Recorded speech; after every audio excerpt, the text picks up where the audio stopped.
The old force that everyone told me to get rid of. Don't do it, it's bad, get rid of it. This thing's runner, baby. She is a runner. Yeah. She's a runner. She's a rock star. She's a runner.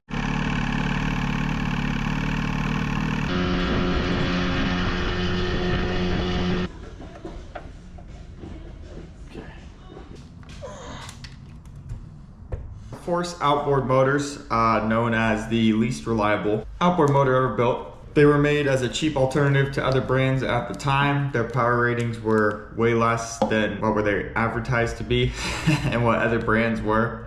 They were known to blow up, have all sorts of issues, and a lot of people stray away from them. So mine's a 95 and it's force made by Mercury. In other words, it's got parts from Mercury because they took them over for a short time, but it's still a force. And I got a lot of flack for keeping it on the boat I rebuilt. There's some truth to that and not some truth, so let's get into it. So to start off, I don't care what outboard brand you have. If you don't maintain it, it's gonna be the worst outboard ever built. It's just true, it's a motor, it needs maintenance, simple maintenance, that's not too hard, and they're super easy to work on so you can do it yourself. But a lack of maintenance will kill any engine, not just a force, even though I know they're higher up on the blow up scale, baby.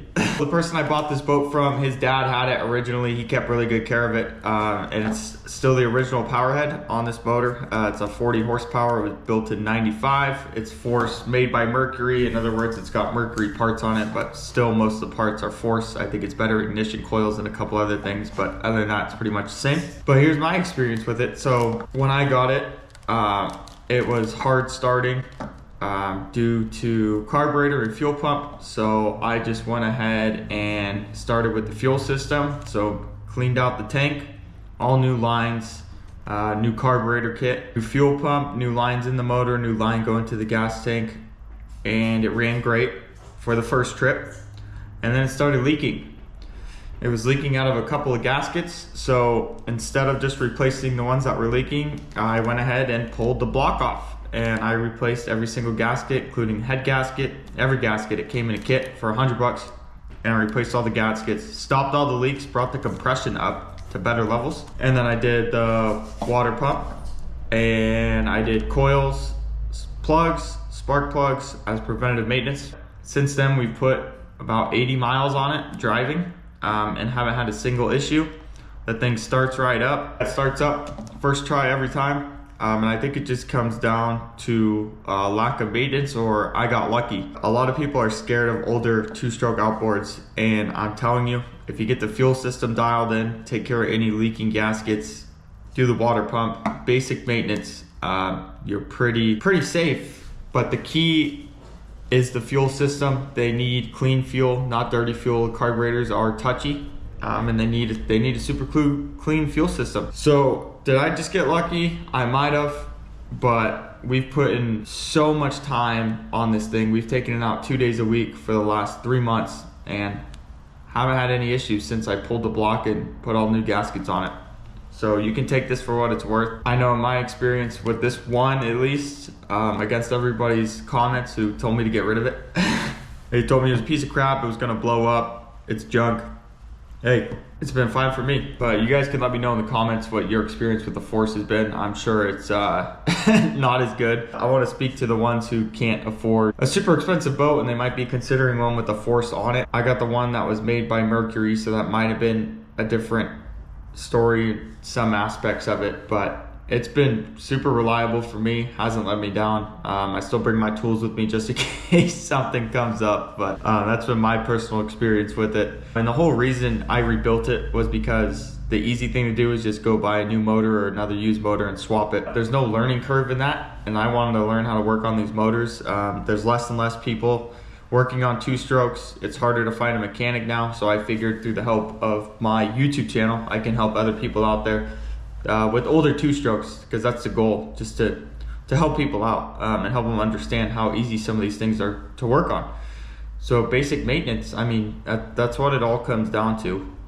And again, everyone's story is going to be different with these, but if you're out there looking for an older two stroke, I hope I can be of some help because they're super easy to work on. and you can get the hang of it pretty quick. Another question I got was I gonna keep it? The boat is slow. It only goes about 20 miles an hour because it's only got 40 horsepower on it. So am I gonna keep it? Probably. But if I found a cheaper 75 horse, that's what it's rated for, I would slap that on the back.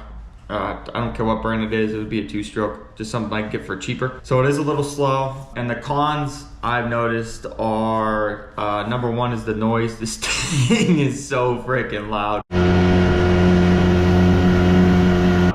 This thing screams.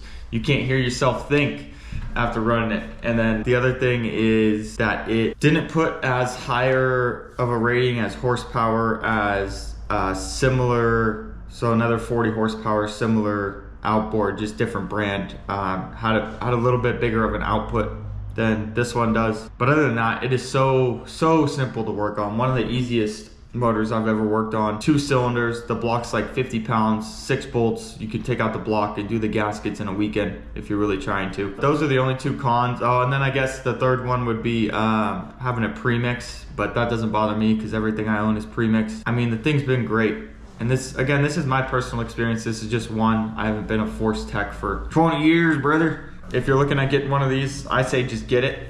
Ask me any questions you have. I'll walk you through it. You know, I'm here to help. That's why I have the channel. Try and teach people how to work on these things. It comes down to personal preference and then just the stories of people. If you read any forums, a lot of them are bad, and then there's a lot that are good too. There's a lot of people that say that because it was such an entry-level motor that the public that bought their first boat and didn't do maintenance, so lack of maintenance destroyed an engine. And that's true for any engine, and that's a very good point. When you get into the cheaper price range, people are starting to get into boats. It's like the Sea-Doo Sparks. People get those and they run them on the shore. You know, they don't know what they're doing. They're just getting into getting toys for the water. I hope I'm not making a fool of myself because I think it's reliable.